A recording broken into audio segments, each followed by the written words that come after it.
Semper Crescis, od in Crescis, vicare te stabilis, cum obturat, et cum curat, ludum et isagiem, digestatem, potestatem, dissolvitur agiem, sos in manis, et in manis, Buenas noches.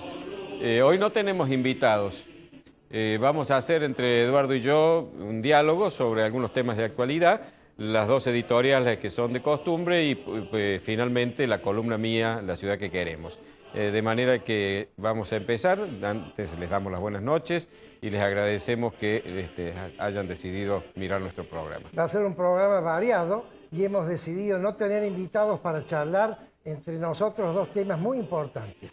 Uno sobre Córdoba, estamos en la Semana de Córdoba, y el otro tema, un tema candente, trata de pañuelos blancos, trata de ideas confundidas y trata de situaciones que no pueden repetirse. Semper Crescis, od in Crescis, vicare te stabilis, cum obturat, et cum curat, ludum et isagiem, digestatem, potestatem, dissolvitur agiem, sos in manis, et in manis, rotatur volubilis, status malus, vana salus, semper dissolubilis, mortum rata. Hay un tema que a mí me preocupa sobremanera y que advierto que en las últimas elecciones, campañas electorales para presidente de la Nación, no ha estado nunca presente. No escucho ningún candidato que nos diga qué quiere hacer o qué debe hacerse a su juicio con la universidad pública argentina. ¿Qué pasa con nuestras universidades? Porque algunos creerán que las universidades están bien y que todo debe seguir como está, pero a mi juicio no es así. Tengo la impresión de que no tenemos la universidad que deberíamos y podríamos tener. Las universidades públicas argentinas no figuran en el ranking de las universidades más importantes del mundo, y si bien salen de ahí de algunos profesionales muy capacitados que por lo general descuellan fuera del país, me da la impresión de que eso no alcanza para afirmar que las universidades están en general formando los profesionales que Argentina necesita. Y yo creo que a mi juicio hay varios elementos que están operando en contra de que de las universidades den los frutos que de ellas esperamos. Yo les llamo los mitos, y son mitos que se arrastran desde hace muchos años, pero que les llamo mito porque han sido planteados como avances y sin embargo creo que paradójicamente han provocado retrocesos. Me gustaría analizarlo con ustedes. El primer mito es el de la gratuidad. La gratuidad no existe, es por lo tanto un mito, una mentira. Alguien paga, de algún lado sale la plata, porque preparar profesionales, mantener una universidad es costoso, alguien la paga. O la paga el estudiante o la paga el resto de la sociedad para que el estudiante vaya gratuitamente. Es decir, sería gratuita para el estudiante, pero no lo es para la sociedad. O sea que seamos prudentes en el uso del término gratuidad. Pero ¿es justo que la sociedad le pague a todos? ¿Es justo que la sociedad le pague al pobre y al rico? Yo veía la vez pasada una estadística que ha salido en los diarios que dice que en la Universidad de Córdoba solo el 12% de los estudiantes pertenecen a la clase baja, es decir, a los de menores recursos. Todos los demás son de clases acomodadas. Entonces, ¿cuál es el resultado? ¿Cuál es la conclusión? De que está el hijo del pobre, o el pobre, mejor dicho, pagándole los estudios al hijo del rico. ¿Es esto justo? Yo creo que lo que sería socialmente justo es que les demos a ambos las iguales oportunidades. El que no tiene para pagar, que entonces sí el resto de la sociedad, si acredita la dedicación necesaria, por supuesto, y si cumple con determinados requisitos mínimos, si es un vago que va a ir a vegetar, por supuesto que no, que entonces a través de subsidios, a través de becas, se le pueda financiar lo que no puede financiar por sí mismo. Esto sería justo, esto sería razonable, que el rico pague y que el pobre, si puede ganarse la beca de condiciones razonables, pueda asistir en las mismas condiciones que el otro a la universidad. Esto es tratar de igualar, esto es realmente inclusión social.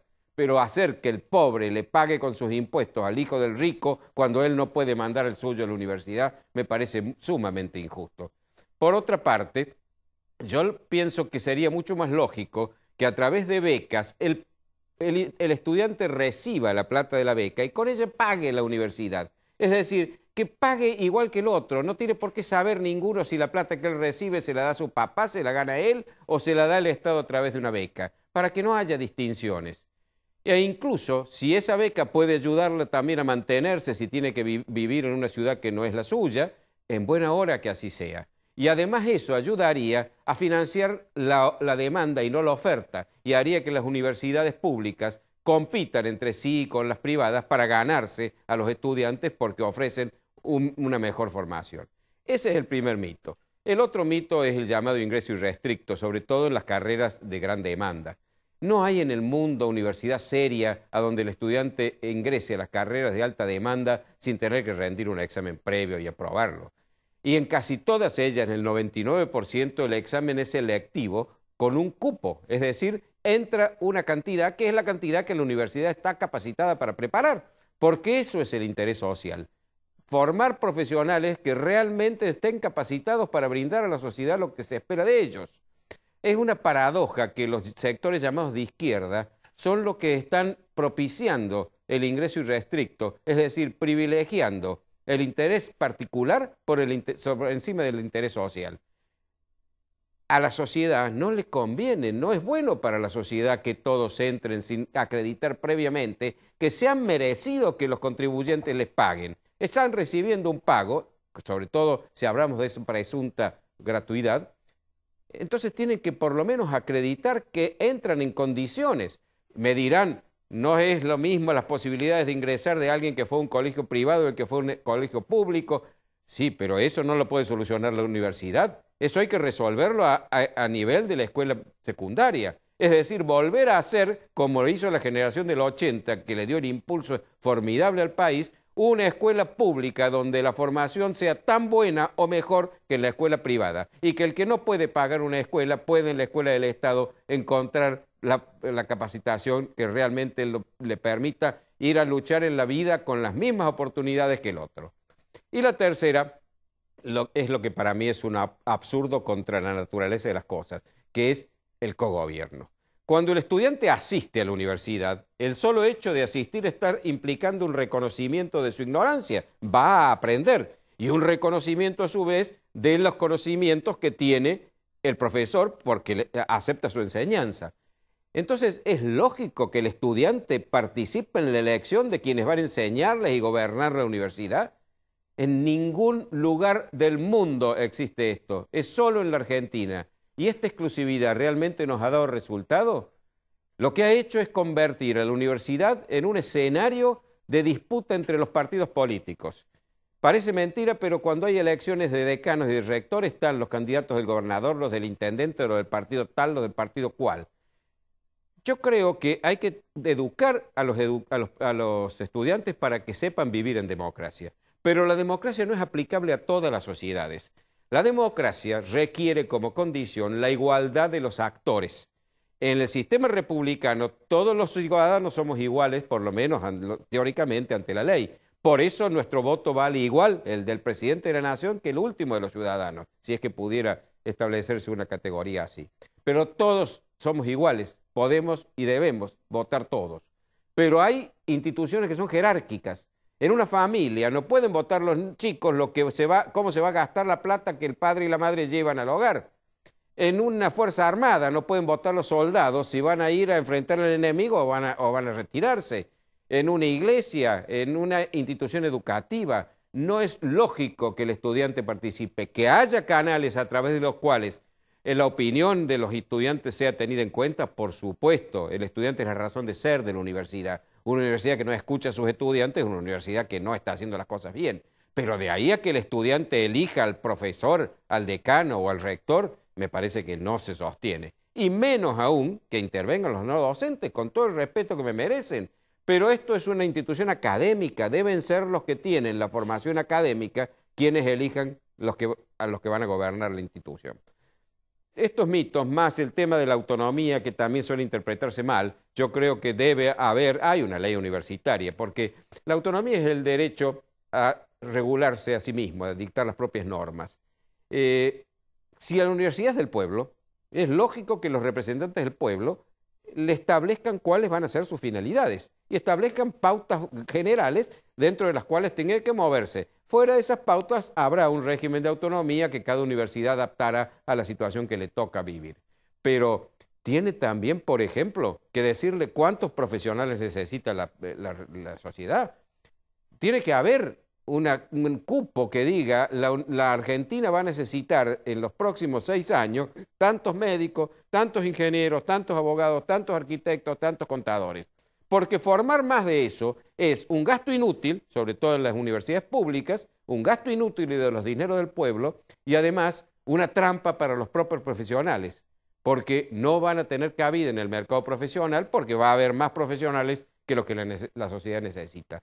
Todos estos mitos me parece que tenemos que revisarlos. No podemos seguir con pautas de la reforma del 18, una estupenda reforma, pero que van a ser 100 años. La universidad de hoy no es la misma que la de 1918. La universidad actual requiere una mirada distinta, estamos en el siglo XXI, y es menester que reconstruyamos una universidad que realmente nos resulte útil y nos reinserte en una categoría importante dentro del mundo de la ciencia y de las profesiones.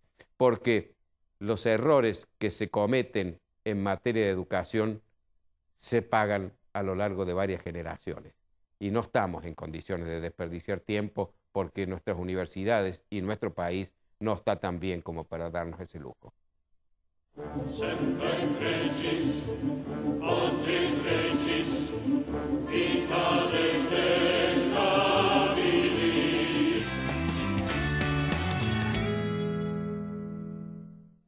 Semper Regis, ad in regis, vita de...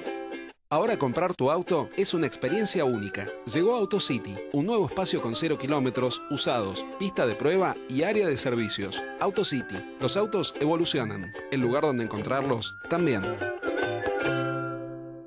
Morecia Allende, Ibáñez Padilla, Administración de Propiedades y Consorcios. Claridad y confiabilidad. Morecia Allende, Ibáñez Padilla. Centro Tomografía Computada Córdoba Sociedad Anónima. Instituto Ulton, líder en diagnóstico por imágenes. Primer instituto de cirugía ambulatoria mínimamente invasiva del interior del país. Avenida Vélez Arfiel 562, Córdoba, Argentina. Teléfono 0351 426 7700.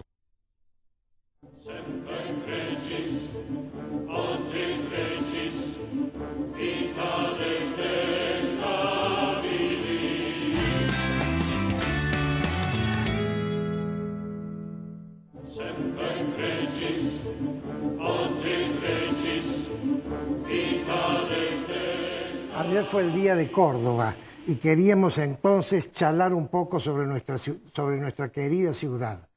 Hay un historiador, amigo mío, que dice que él es argentino porque es cordobés. Creo que vos lo conoces, Prudencio. Lo miro al espejo de vez en cuando. Y quiero con ese historiador entonces comentar algunos temas que le han dado a Córdoba una impronta especial que no tiene ninguna otra ciudad o región de nuestro país. Voy a empezar por el primero. Me gustaría, Prudencio, tu opinión sobre lo que yo he llamado una desobediencia genial en la fundación de Córdoba, en la elección del lugar, pero también que expliques qué fundó Jerónimo Luis de Carrera. ¿Fundó una ciudad? ¿Fundó una provincia? ¿Fundó una ciudad con una región? Yo no tengo bien en claro qué es lo que fundó nuestro fundador. Primero, entonces, expliquemos cuál fue la desobediencia. Bien. La desobediencia fue que cuando el virrey del Perú lo nombra gobernador del Tucumán, que era una gobernación recién creada que abarcaba todo lo que es el noroeste argentino y Córdoba hoy, todas esas provincias, le dijo en el título que fundara una ciudad de camino y como entrares a dicha gobernación, es decir, al norte, en el Valle de Salta, y no lo hizo. Se vino derecho al Valle del Suquía y aquí fundó Córdoba. Esa fue la desobediencia. No era tan grave, pero evidentemente era una desobediencia. ¿Por qué lo hizo? Y bueno, lo hizo por una cuestión muy simple. Había dos tendencias, dos posiciones geopolíticas en Lima, en la capital del virreinato. Una, la del virrey y su corte, que querían que esta zona del cono sur de América, se fuera colonizando de forma gradual para mantener la dependencia de la corte limeña. Y la otra, que es la que había elaborado un oidor de la Real Audiencia, Juan de Matienzo, y a la cual Cabrera adhería, que pretendía generar un polo que permitiera una cierta autonomía y lograr dos cosas. Primero, la ciudad de los Césares, que durante 100 y pico de años siguieron creyendo que existía, y la otra, la salida al Atlántico. Por eso funda el puerto de San Luis de Córdoba un mes después de fundar Córdoba, o 2 meses, que acortaba en 5.000 kilómetros el viaje a España y habría, por supuesto, unas posibilidades comerciales extraordinarias. De manera que, contestando a tu pregunta, yo creo que funda no una ciudad, sino toda una provincia con una dimensión mucho mayor de la que hoy tiene Córdoba, pues iba desde la cordillera de los Andes hasta el Río de la Plata. Segundo acto que genera una impronta muy importante. La palabra clamor, palabra que aparece escrita según la tradición en la corteza de un árbol después del fusilamiento de los que se opusieron a la Revolución de Mayo.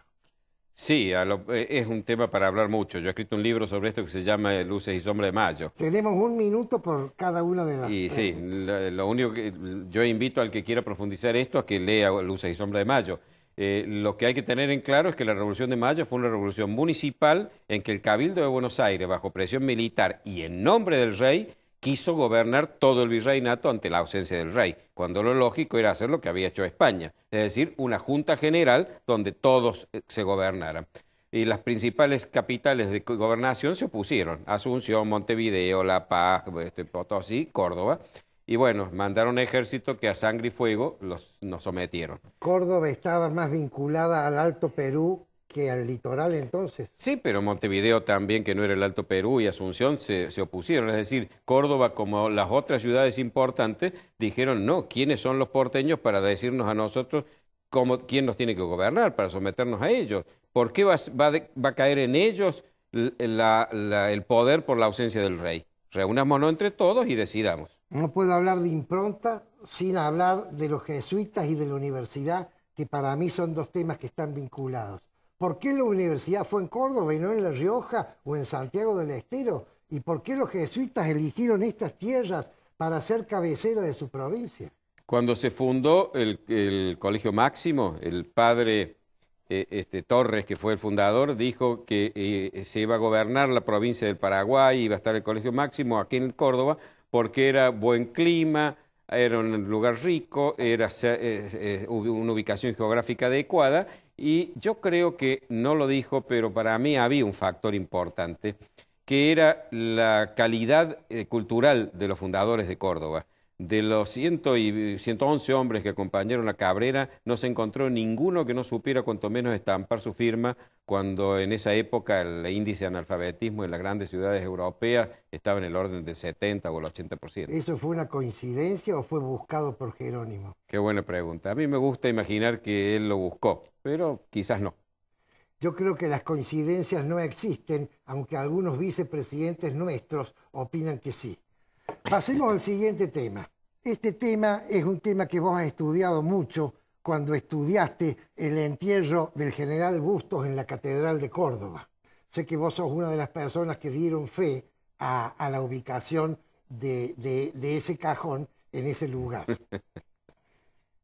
Bustos estaba en un lugar que después se hizo famoso porque es donde nació la Sole, la cantante. Ah, Arequito. Sí, Arequito. sí.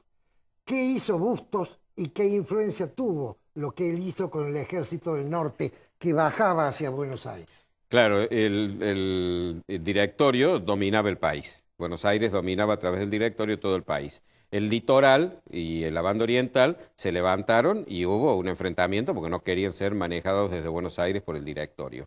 Entonces el director supremo mandó, que era Rondó, mandó los dos ejércitos que estaban en la Guerra de la Independencia, que era el ejército del norte, comandado por Belgrano, y el de los Andes, comandado por San Martín, que fueron a Buenos Aires a luchar contra López, Ramírez y Artigas. San Martín directamente se negó y dijo: mi espada no va a desenvainarse para pelear entre americanos.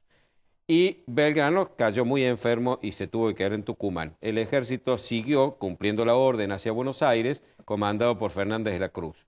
Y al llegar a la posta de Arequito en enero de 1820, se levantaron los principales oficiales, el coronel Mayor Bustos, que era jefe del Estado Mayor, secundado por José María Paz, que era comandante, y por Alejandro Heredia.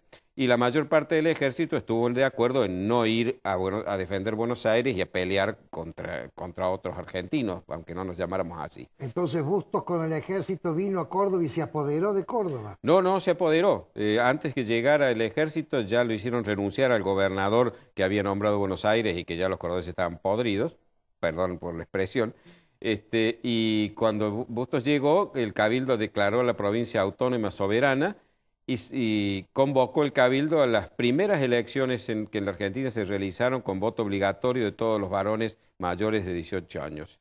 Y fue elegido democráticamente gobernador impulsó la sanción de una constitución que lo hizo el primer gobernador constitucional. Bien, quiero aclararle a la teleaudiencia que lo que he dicho del enterramiento de Bustos en la catedral es un chiste. Prudencio es el historiador que dijo que no había ninguna razón científica para decir eso, porque no lo explicaste vos. Sigamos adelante. Después de Bustos, no voy a hablar de Paz. ¿Vos crees que Paz de alguna manera generó un resentimiento cuando la gesta de Arequito se hizo sin su consenso? ¿Pero vas a hablar de Paz o no vas a hablar de Paz? No voy a hablar de Paz. Contestame sí, o no. Lo dicen todos los historiadores contemporáneos y prácticamente lo dice él, porque llegó a Córdoba y cuando Bustos fue elegido gobernador empezó a conspirar. Se levantó en armas varias veces. Nos quedan 2 minutos nada más. Entonces va la última pregunta. Sí. La Revolución Libertadora. ¿Por qué la Revolución Libertadora se gesta en Córdoba a tu criterio? Sí, nos quedaría de hablar también sobre Monte, nos quedaría hablar de la reforma del 18, pero la Revolución del 55 se gesta en Córdoba porque en Córdoba yo creo que había el ambiente apropiado para que hubiera un acompañamiento civil. De todas maneras, yo creo, no tengo buena opinión a lo que había llegado el gobierno de Perón en ese momento. Perón, después de la muerte de su segunda mujer, yo creo que se desvió mucho. Pero no apruebo los golpes de Estado. Yo a esta altura no creo en el doble patrón de que hay golpes buenos y golpes malos.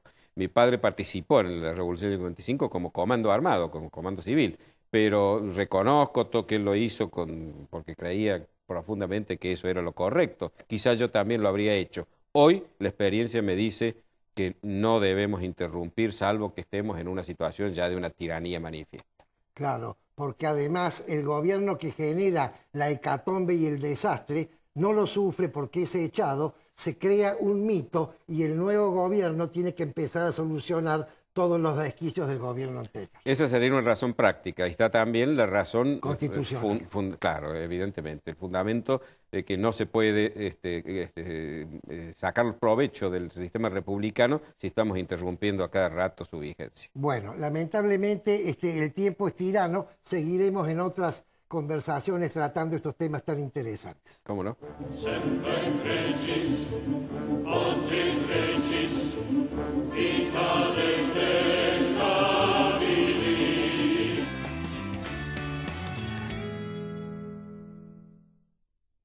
Ludum et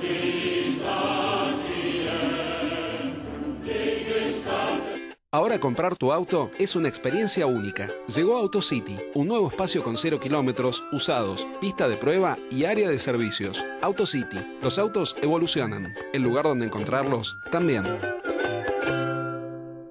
Morecia Allende y Ibáñez Padilla, Administración de Propiedades y Consorcios. Claridad y confiabilidad. Morecia Allende y Ibáñez Padilla.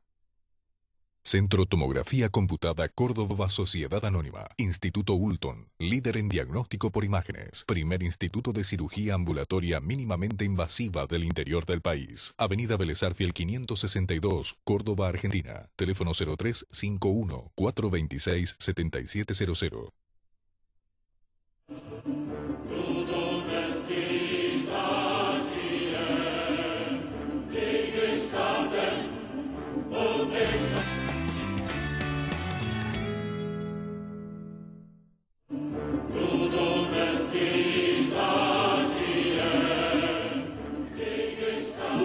este segundo bloque íbamos a hablar del 9 de julio, pero ha ocurrido un suceso que no podemos dejar pasar. Con toda calma, pero con toda firmeza, queremos hablar del tema de los pañuelos blancos. Nuestros diputados, los representantes del pueblo, han votado un nuevo emblema que lo han puesto al lado de la bandera, del escudo y del himno, que es el pañuelo blanco de las Madres de Plaza de Mayo. Y queremos nosotros dar nuestra opinión al respecto. Sí, yo creo que lo primero que tenemos que decir es que a mí me merece todo respeto y además admiración por la obra que hicieron estas mujeres, que en momentos difíciles, en donde no había posibilidades de expresarse libremente, ellas salieron a reclamar por sus hijos desaparecidos. Las pongo a la altura de los que son hoy las damas de blanco en Cuba, en donde impera un régimen también de prohibiciones, que salen a pedir por sus hijos. Yo creo que esa obra fue realmente meritoria y merece todo mi aplauso. Lamentablemente, la utilización que de ella ha hecho el gobierno y esta especie de acuerdo que han hecho algunos sectores de las Madres de Plaza de Mayo con el gobierno, que ha terminado convirtiéndose en una especie de negocio político en donde la utilización de su noble causa fue bastardeada en favor de beneficios de orden económico, como ha sido la estafa de los sueños compartidos, hace que ya el símbolo de ellas no sea un símbolo que tuviera la altura moral que tuvo en sus comienzos. Pero más allá de esto, que es opinable, y otros podrán decir que sí, yo creo que no es un símbolo que nos represente a todos. Los símbolos nacionales deben ser aquellos en donde todos los argentinos nos sentimos representados. Cuando vemos la bandera, cuando escuchamos el himno, cuando nos ponemos la escarapela, cuando vemos el escudo nacional, todos los argentinos, podrá haber excepciones, pero son la minoría, si es que existen, todos sentimos que está representado nuestra nación. Ese bien común que tenemos, que es la patria, está representado. Esto es divisorio, es una cosa que divide. Yo voy más allá todavía. Las Madres de Plaza de Mayo, institución que se inicia con la búsqueda desesperada de madres que buscaban hijos desaparecidos en la dictadura, sin entrar a analizar ese caso, se convirtieron después en una institución marxista, una institución que estaba subordinada al marxismo de Fidel Castro, una institución que decía que los medios justifican el fin, una institución que generó una alianza estratégica con Kirchner, porque Castro le dijo a Eve de Bonafini y le dijo a Kirchner, Kirchner, llame a las madres, madres, véanlo a Néstor, Néstor, apropiate de los derechos humanos, te va a convenir. Y generaron una asociación rayana en lo ilícito. Las Madres de Plaza de Mayo sirvieron de excusa para que el gobierno nacional evadiera la ley de obra pública y sin licitación previa adjudicada millones de pesos a una institución que no estaba capacitada para hacer obra pública, construcción de viviendas, planes de viviendas, que subcontrataba por adjudicación directa a un señor que estuvo en la cárcel por matar a sus padres y que después se recibió de abogado, que no tenía idea de lo que era construcción. Eso se llama asociación ilícita, amén de que las Madres de Plaza de Mayo, en esta vertiente, como no pueden justificar qué hicieron con los fondos, dejan a la ciudadanía que no tiene acceso a una revisión a creer que también era un sistema para generar un retorno al poder político. Y a eso hay que agregarle que la señora de Bonafini, cuyo dolor comparto, se convirtió en un agente del odio y de la división.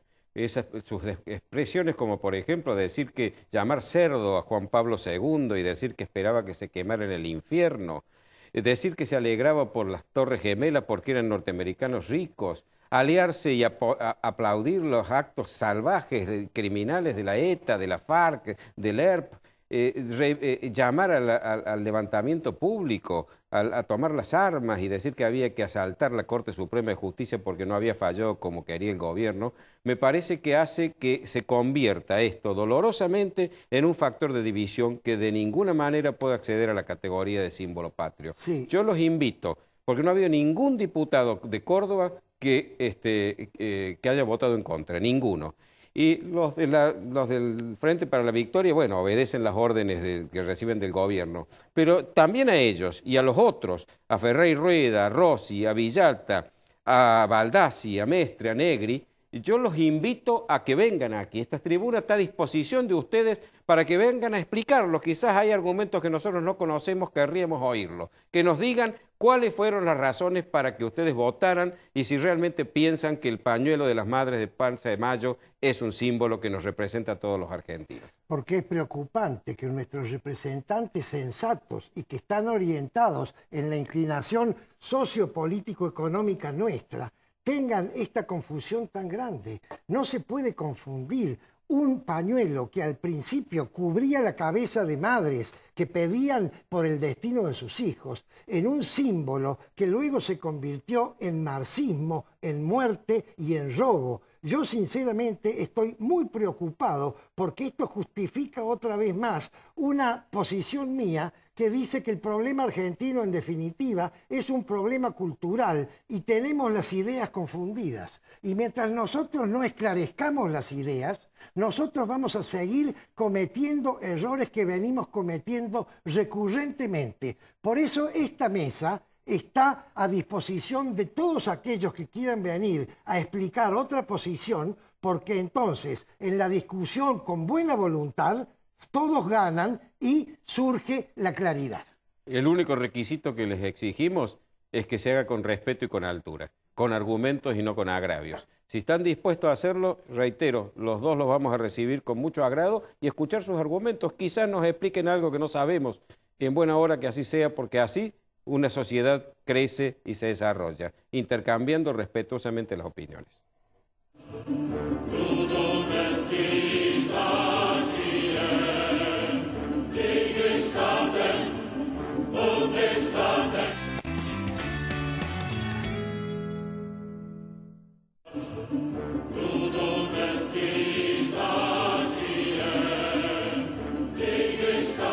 Ahora comprar tu auto es una experiencia única. Llegó AutoCity, un nuevo espacio con 0 kilómetros, usados, pista de prueba y área de servicios. AutoCity, los autos evolucionan. El lugar donde encontrarlos también. Moresi Allende y Báñez Padilla, Administración de Propiedades y Consorcios. Claridad y confiabilidad. Moresi Allende y Báñez Padilla. Centro Tomografía Computada Córdoba Sociedad Anónima. Instituto Ulton, líder en diagnóstico por imágenes. Primer instituto de cirugía ambulatoria mínimamente invasiva del interior del país. Avenida Vélez Arfiel 562, Córdoba, Argentina. Teléfono 0351 426 7700.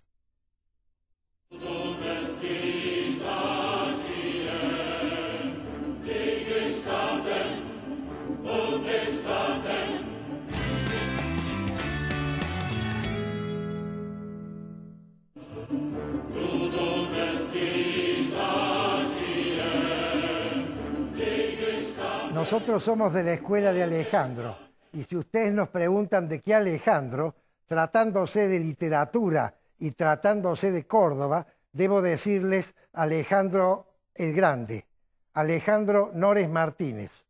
Alejandro tiene una cuarteta en la que yo me he inspirado para hacer un verso un poco más largo que voy a recitar hoy en homenaje a nuestra ciudad. La cuarteta de Alejandro decía así: Jerónimo Luis Cabrera, que aquesta ciudad fundares, ¿por qué no la desfundares y fundares otra nueva? Jocosamente decía eso Alejandro, inspira mi poema titulado Si Jerónimo supiera. Si Jerónimo supiera que aquesta ciudad fundare y que ello le ocasionare que al siguiente año muriera, o que Abreu de Figueroa a poco lo derrocare y en tierra sanavirona garrote vil le aplicare, que el fuerte en la banda norte del río que hoy es Suquía fuera mudado a la postre, cruzando hacia la otra orilla, que se levantaran muros de una iglesia en cada cuadra y la bautizara Arturo, Córdoba de las campanas, que los jesuitas llegaran y con gran celeridad a poco tiempo fundaran lo que es la universidad, que el marqués hiciera acequias dándole riego a 6 barrios y un parque de color sepia adornado por un lago. Si Jerónimo supiera que el arroyo La Cañada fuera de madre saliera mientras no se lo encauzara, que don Francisco comprara sagaz Santa Catalina y a Córdoba gobernara su hijo J.J. Díaz, o que Liniers se opusiera a un ejército invasor y la palabra clamor en un árbol se escribiera, que no se configurara la junta que el deán Gregorio en su extenso petitorio a tal fin lo demandara, que en Córdoba decidió partir hacia Chile al fin con el Cide Pueyrredón, don José de San Martín, y que Bustos se negó a guerrear al litoral, pues como buen federal desobedeció a Rondó. Si Jerónimo supiera que el Tigre perdió compás por decisión contumaz y jamás se repusiera, y que Quebracho mostrara que de tal solo tenía el tiempo que duraría Juan Manuel en la pedana, o que mataran a Pose e hiciera estragos Paunero, construyeran el San Roque y hubiera un cura brochero, llegaran los buenos días de Juárez Elman Miguel y del estadista aquel que fue Pedro J. Frías. Si Jerónimo supiera de la fabulosa impronta que a Córdoba distinguiera la actuación de Ramón J., de los sabios alemanes, también el ferrocarril y los aires industriales del brigadier San Martín, del radical Amadeo Sabatín y las escuelas y presas que a su deseo construyéranse muy buenas. Si Jerónimo Cabrera supiera que esto pasare, aún así entonces fundare esta ciudad o se fuera. Palabra de honor.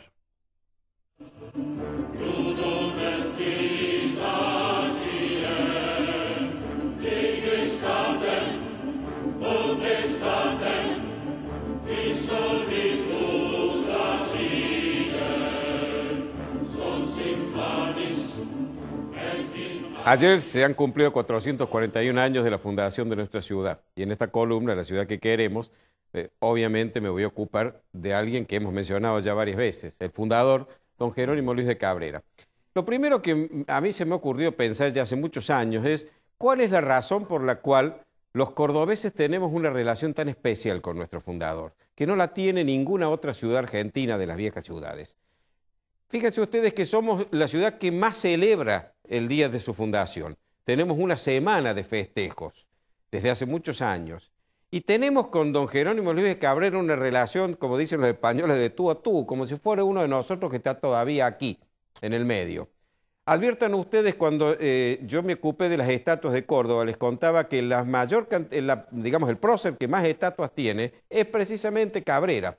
El director nos va a ir mostrando las fotos, pues les voy a recordar la estatua que está a espaldas de la catedral, conocida por todos en la plazoleta del fundador. Luego tenemos otra que es una estatua que está en la avenida Ejército Argentino, frente a la entrada del tercer cuerpo de ejército. Luego tenemos otra también que es un busto que está en la escuela, esta otra es una muy simpática que está en la esquina de Belgrano y Ayacucho, en donde está don Jerónimo leyendo el diario La Voz del Interior.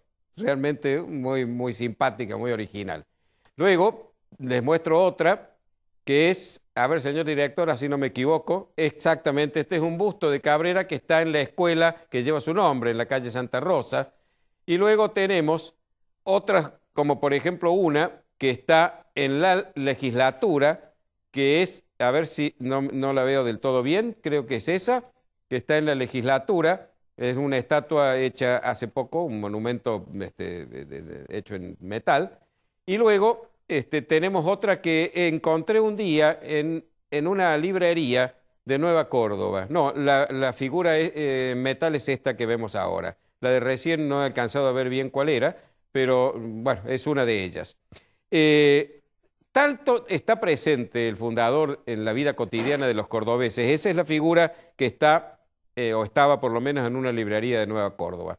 Tanto está presente entre nosotros que hay incluso un premio que todos los años se otorga a los cordobeses que se han destacado por alguna actividad, que se llama Jerónimo Luis de Cabrera, y que el premio consiste en una estatuilla, que es una reproducción, que vamos a ver ahora, ahí está en la imagen, que es una reproducción del monumento de la plazoleta que lleva su nombre. E incluso hay una tira cómica en el suplemento dominical Temas de La Voz del Interior, que es una tira que la hace Oscar Salas, que se llama Jerónimo, y lo muestra en una caricatura al fundador con una gallina dialogando siempre con los indios comechingones y en situaciones muy jocosas. Todo esto está presente en lo que es nuestro fundador, es decir, esto revela que el fundador está entre nosotros en forma realmente cotidiana y en todos lados. Ahora, ¿por qué esta relación con el fundador? Yo me he planteado cuáles pueden ser las razones. Si uno ve la vida de don Jerónimo, puede encontrar algunas. Por ejemplo, su nacimiento, hijo de un noble andaluz, comendador de la Orden de Santiago, comendador de Mures y Benazús, señor de la Torre de Palencia, sobrino del Marqués de Moya, que era uno de los hombres principales de la corte de Isabel la Católica, que se casó con una nieta del conde de Feria, tuvo un hijo y un buen día se enamoró de una mujer mucho más joven que él y nació de allí, de este amor prohibido, don Jerónimo. Este origen quizás ha hecho que tengamos hacia él un cariño especial. Puede haber sido también su final trágico. El hecho de que antes de que se cumpliera un año de la fundación de Córdoba, su sucesor, Gonzalo de Abreu de Figueroa, lo tomara prisionero ignominiosamente, lo llevara a Santiago del Estero y ahí lo matara, lo hiciera ejecutar. Un asesinato, porque no tenía ni siquiera poder para dictar una sentencia de muerte. Quizás también esa muerte por la ciudad que él había fundado. Quizás también por el hecho que hablábamos con Eduardo, de que le quiso dar a Córdoba salida a la Mar del Norte, es decir, al Atlántico a través del río Paraná, y fundó el puerto de San Luis de Córdoba 2 meses después de fundar la ciudad. ¿Acaso también puede haber sido una de esas las causas? Hemos explicado recién cuando conversábamos por qué don Jerónimo quería utilizar esta ciudad como un punto de contacto para lograr un puerto sobre el Atlántico que redujera el viaje a España y estableciera una vía de comercio sumamente más eficiente que la que significaba venir por el Istmo de Panamá, cruzarlo por tierra y entrar por el Pacífico. Quizás también, y yo creo que esto debe ser una de las causas más importantes, porque tuvo para con los indios realmente un trato considerado, generoso y respetuoso. Hizo lo que en definitiva las Reales Cédulas de los Reyes recomendaban permanentemente, defender los derechos de los indios y no permitir que fueran motivos de agravio. Ya en el título que el virrey Toledo le da de gobernador del Tucumán, le dice textualmente que no permita que los indios reciban agravios ni injurias y que sus derechos sean respetados. Y él lo pone en práctica, y lo pone en práctica no porque tuvieran los derechos humanos o Amnesty Internacional observando lo que hacía, sino porque estaba convencido que así era.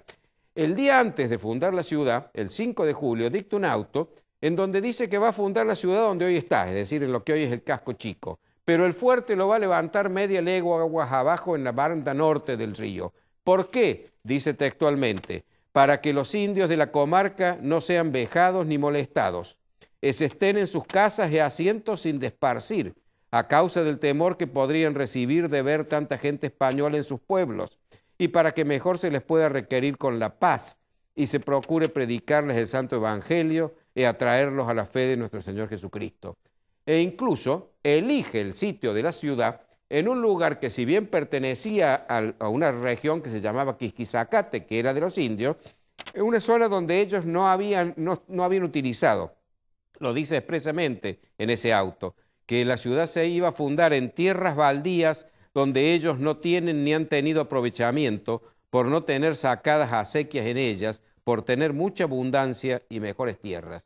Y ello, no obstante, un año después, es decir, a fines del 74, ya muerto, por esas tierras que se tomaron para fundar la ciudad, se les dio a los indios de Quisquizacate en compensación las tierras que pasaron a llamarse Quisquizacate, que son hoy el lecho del lago San Roque y la ciudad de Villa Carlos Paz. Otra razón. Y por último, una razón que para mí quizás es la más poderosa.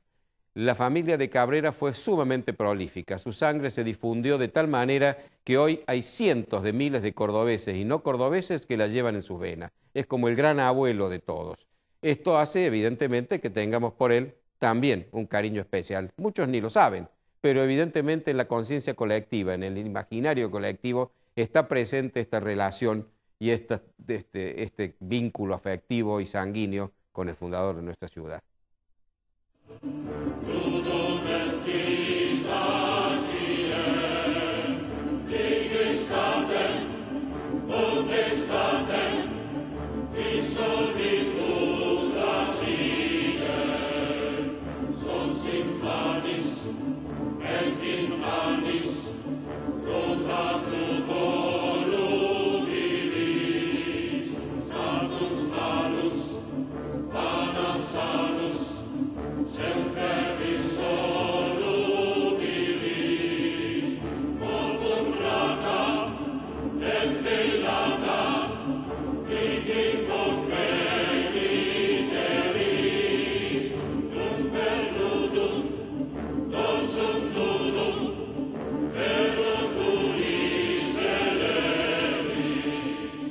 La desgraciada guerra de las Malvinas nos dejó dos cosas buenas.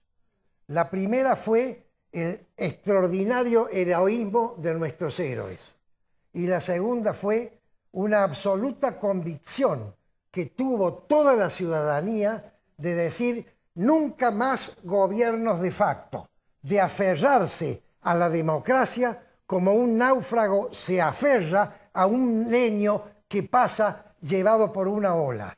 Esa convicción la tienen hoy todos los habitantes de la Argentina y durante muchos años, de 1930 hasta la Guerra de las Malvinas, no la tenían. Así que es una cosa nueva.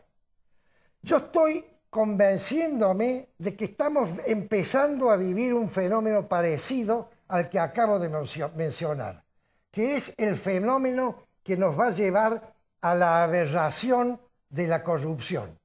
Porque acá se está destapando la olla. Lo que ha pasado primero con Campagnoli y lo que ahora ha pasado con Lijo y el tema vudú está llevando a la opinión pública a ser primero observador, después consciente, pero ahora a ser protagonista, porque las pruebas están en nuestro derredor de que la corrupción en la República Argentina tiene un tamaño tan sideral que no hay imaginación capaz de poder imaginarla. Lo que está ocurriendo con el vicepresidente de la República, el señor Amado Vudú, que tiene pruebas a raudales, que si bien el juicio tiene que seguir los tiempos judiciales, no han querido que haya juicio político, que es lo que pediría cualquier persona inocente. Si a vos, Prudencio, yo te dijera que vos has robado, te lo dijera públicamente, vos dirías, dame pruebas, quiero que públicamente me lo demostres. Acá, ¿qué ha hecho la corporación política, los amigos del partido de Vudú? Han impedido que Vudú pueda defenderse en un juicio político. ¿Por qué lo han impedido? Porque no hay defensa posible. ¿Quieren que les diga una cosa? Ya no interesa si Vudú renuncia o si a Vudú le hacen juicio político. Obviamente el juicio va a ser después del periodo de Cristina, pero la opinión pública ya lo ha condenado. No puede aparecer en público. Hay un acto mañana por el Día de la Patria en Tucumán. No puede ir Vudú, salvo que le pusieran 1.500 personas de la Cámpora que lo rodearan, porque lo van a abuchear. Tengo la información que va a ir el tercero en la sucesión presidencial, porque Vudú, que es quien debe ir, porque la presidenta está enferma, no puede ir. Yo creo que la Argentina, cuando entienda que vudú es nada más que la punta del iceberg, y abajo de vudú hay empresarios, hay banqueros, hay políticos y hay ciudadanos comunes que han sido cómplices de la corrupción, quizás podemos llegar con una futura con ADEP o con la justicia funcionando en un próximo gobierno o lo que fuere, a abrazar la convicción de nunca más corrupción. Y el tercer hito que tenemos que conseguir, que hablaremos de eso en otros programas, es nunca más populismo. Esto que se ha votado del pañuelo blanco pertenece de alguna manera a la metodología populista. Nunca más populismo. ¿Qué opinas, Prudencio? Que nos quedaría un paso. Sí. Aferrarnos al madero de la República. Una vez que logremos esos 3 pasos que vos has señalado, creo que nos quedaría la República. La República todavía en la Argentina es una asignatura pendiente. Cuando nos hayamos logrado una conciencia colectiva que nos haga convencernos de que el sistema republicano hay que respetarlo y que es el único que nos va a permitir ir adelante y ser un pueblo próspero, donde haya igualdad social y haya oportunidades para todos, entonces ahí seguramente la Argentina volverá a ser lo que alguna vez fue y que no supimos conservar. Una aclaración. He oído por todos lados que se repite que el sucesor de Vudú en la vicepresidencia es el presidente provisorio del Senado. Eso es un error, no es así. El vicepresidente, por empezar, no se sustituye. Si el vicepresidente renuncia o cualquier razón hace que no pueda desempeñarse, no hay nadie que pase a ser vicepresidente. Y si hubiera una vacante de ambos, presidente y vicepresidente, entonces asume, pero por 48 horas, el presidente provisorio del Senado y la Asamblea Legislativa elige a un funcionario, que puede ser un funcionario nacional o provincial, un diputado, un senador o un gobernador de provincia, que desempeñe el cargo hasta tanto se convoque elecciones o finalice el periodo. ¿Qué es la Asamblea Legislativa? ¿Diputados y senadores? Diputados y senadores. Imagínate lo que elegirían hoy. Eso es otra cosa, pero no hay ninguna disposición que diga que complete el periodo el presidente provisorio del Senado. Es decir, que este señor que ayer nos han mostrado quién es la nata, porque realmente es escandaloso, es un mafioso, el señor Zamora, no hay ninguna disposición que diga que desaparecido Vudú y renunciando o pasándole algo a Cristina, él complete el periodo. En 48 horas tiene que convocar nada más, es toda su función, convocar la Asamblea Legislativa. Y eso ocurrió ya en el 2001, cuando Puerta, que era el presidente provisorio del Senado, convocó a la Asamblea Legislativa, que lo designó primero al puntano, ¿cómo se llama?, Rodríguez A, y luego, bueno, todo lo que ocurrió después. Algún día sabremos lo que ocurrió después, quién apagó la luz, pero ese es otro tema. Nos veremos entonces el próximo lunes, si Dios quiere.